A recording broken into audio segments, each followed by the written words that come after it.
besar, orang lain iri hati, bahkan kemudian mencelakai saudara, mengkhianati saudara.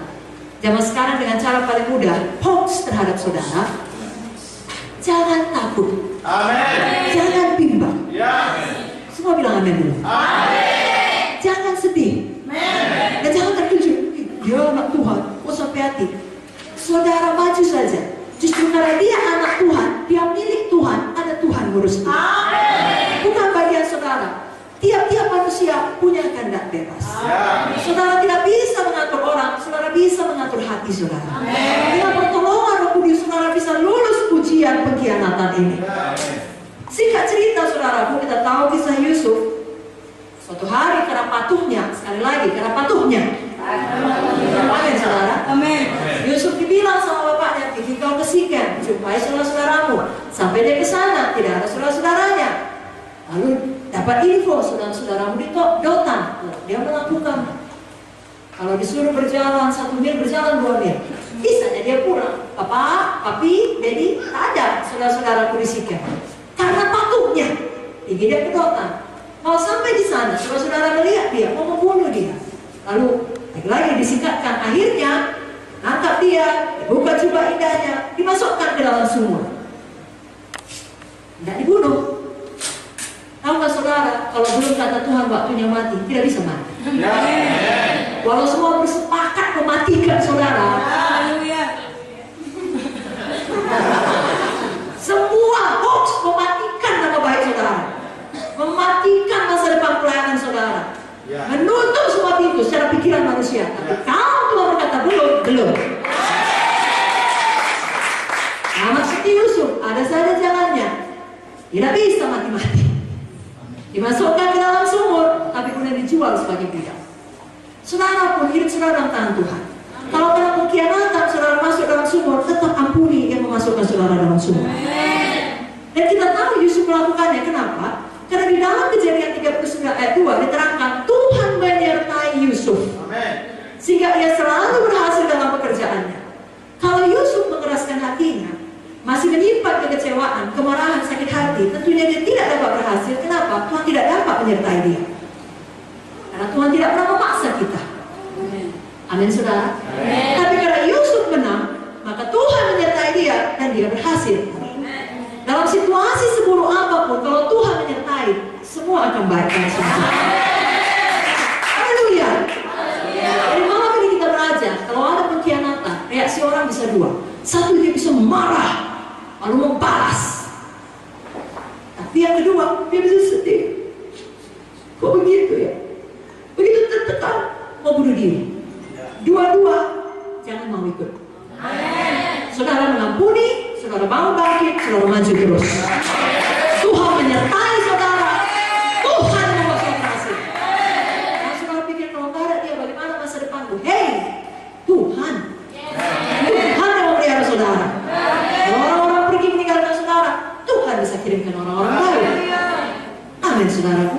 Dan Tuhan Yesus tidak berubah. Kalau dia menolong Yusuf, dia juga menolong kita pada zaman.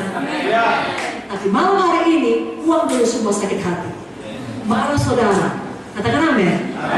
Dendam saudara, atau sebaliknya kesedihan saudara, rasa tertekan saudara, sampai membunuh diri, kekecewaan saudara, buang semua dalam nama Yesus. Ada yang kata saudara katakan, saya buang semua dalam nama Yesus. Saya menang atas pengkhianatan. Saya percaya pada Tuhan. Katakan amin. Dalam Mazmur 37 saya bacakan ayat 3-6. Percayalah kepada Tuhan dan lakukanlah yang baik. Diamlah di negeri dan berlakulah setia, dan bergembiralah karena Tuhan. Maka Ia akan memberikan kepadamu apa yang diinginkan hatimu.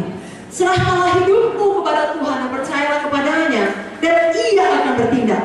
Ia akan memunculkan kebenaranmu seperti terang dan hakmu seperti siang. Jadi bagian kita bergembira karena Tuhan, percaya kepada Tuhan. Bagian Tuhan, Dia yang memunculkan kebenaran kita. Saya mau tanya sekali lagi, berapa banyak yang mau memilih menang atas ujian pengkhianatan? Sekali lagi, siapa yang tidak mau lagi sakit hati? Saya. Siapa mau bersuka cita? Saya. Berikan tepuk tangan bagi Tuhan Yesus. Jangan dipelihara itu akar yang pahit. Ibrani 12 ayat 15 berkata, supaya jangan ada seorang pun menjauhkan diri dari kasih karunia Allah, agar jangan tumbuh akar yang pahit yang menimbulkan kerusuhan dan mencemarkan banyak orang. Jadi kalau kita dikhianati, kita bisa pilih seperti Yusuf menang, atau kita juga bisa pilih menolak kasih karunia Tuhan, timbul akar pahit, mengancam, memecah tubuh Kristus, membuat kerusuhan, mencemarkan banyak orang dengan mulut kita. Jangan tolak kasih karunia Tuhan itu. Ya. Nah, pemuda-pemudi yang dikecewakan oleh pemberi harapan palsu, jangan takut, mulai lagi dari awal.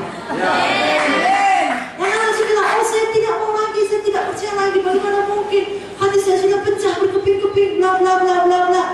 Menanglah saudara. Tidak pula gara-gara satu orang, saudara tidak mau lagi percaya kepada siapapun. Percaya kepada Tuhan. Tuhan akan kirimkan orang yang tepat. Amin, saudaraku.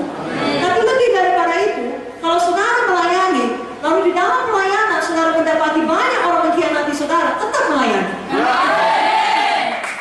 Amin. Harus sudah buat baik, tinggi dia, tinggalkannya saudara. Lebih daripada itu, difitnahnya saudara, dihoaxkannya saudara. Dia yang baik hati, harusnya kita yang baik hati, dia pula baik hati. Dia yang berutang sama kita, dibanding kita yang berutang sama dia. Itu cerita lama, sudah ada sejak zaman Yusuf, jangan heran. Ketika mereka melakukannya, saudara terus mengampuni, saudara terus mengasihi. Tidak mudah, tetapi ada kasih karunia. Jangan ditolak, terima kasih karunia Tuhan itu. Dan saudara akan menang, dan terus menang. Haleluya. Amin, saudara. Malam ini, kalau ada orang mengkhianati, tidak usah lagi kata, di mana kau Tuhan? Kenapa kau izinkan? Maju terus.